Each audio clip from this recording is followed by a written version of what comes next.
Money's 5 ancient rules and why Bitcoin may be the endgame. What if you bought groceries with 4-ton rock, or paid rent with a herd of cows? For most of human history, these were legitimate forms of money. We have spent millennia searching for the perfect way to store and trade value. Through all this trial and error, 5 fundamental rules emerged that decide if money survives or collapses. Understanding these rules doesn't just explain history, it helps make sense of today. Whether it's cash, credit, or something new, like Bitcoin, these 5 ancient rules decide what survives. In fact, some argue Bitcoin is the first form of money in history to perfectly check all 5 boxes. So what are these powerful rules?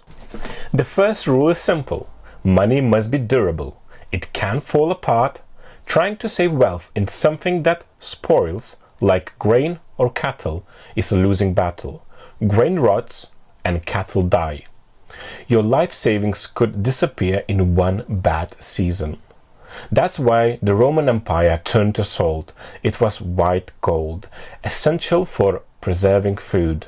Roman soldiers were even paid in salt, which is where we get the word salary. Unlike grain, salt is incredibly durable. Keep it dry and it lasts for millennia. It nailed the first rule, but salt was heavy and hard to transport, which leads us to the next rule.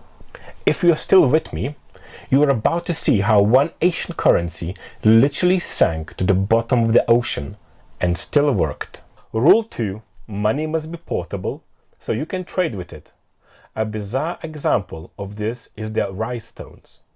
No, not this one held by Michael Saylor, but actually these ones. Rice stones from the island of Yap.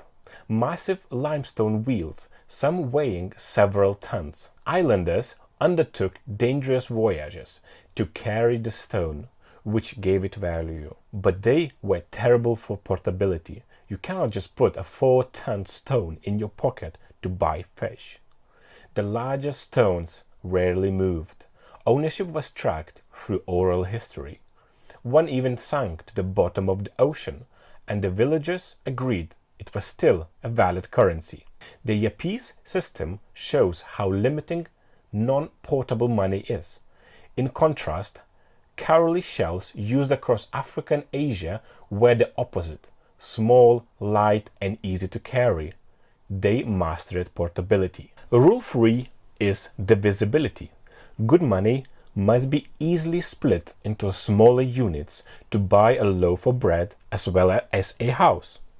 This is where livestock fails. A cow is a great symbol of wealth, but how do you use it to buy a pair of sandals? You cannot just give the seller a leg and expect a change.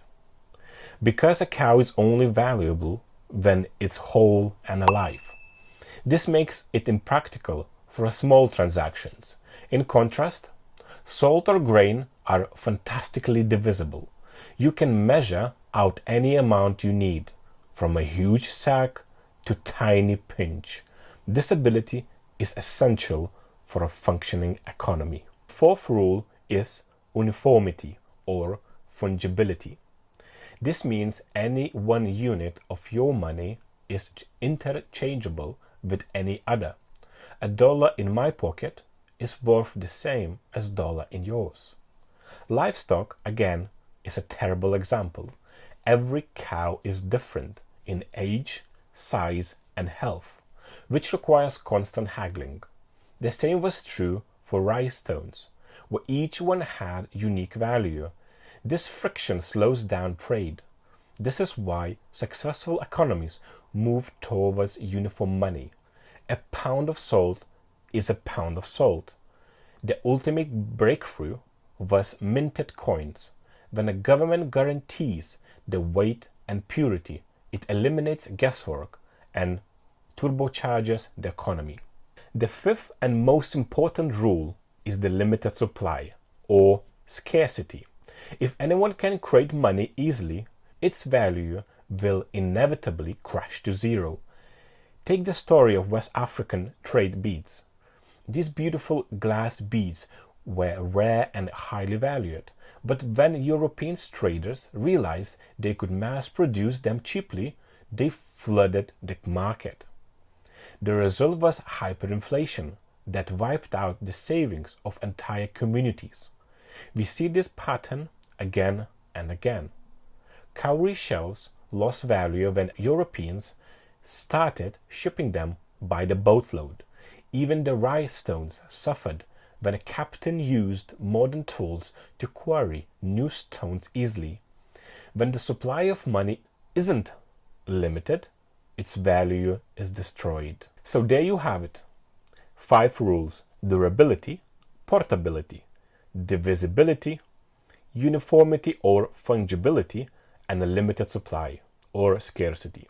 Our journey for perfect money went from perishable grain to durable salt, from immovable stones to portable shells. Today, as we enter an era of purely digital money, these 5 rules are more than ancient relics. They are a compass. And for many, that compass is pointing to something new, which is Bitcoin.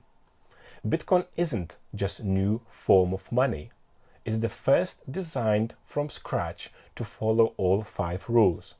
Perfect durability through the digital replication, portability through the internet, divisibility down to the 100 million units, uniformity in code, and absolute scarcity with a 21 million cap.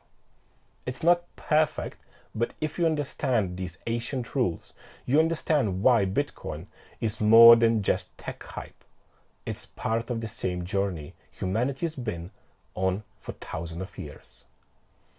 If you found this journey through the history of money fascinating, hit that subscribe button. In our next video, we will explore how this search led us to the king of all money, gold. And let me know in the comments if you know any object, any currency, or anything that fits all 5 rules. Thank you.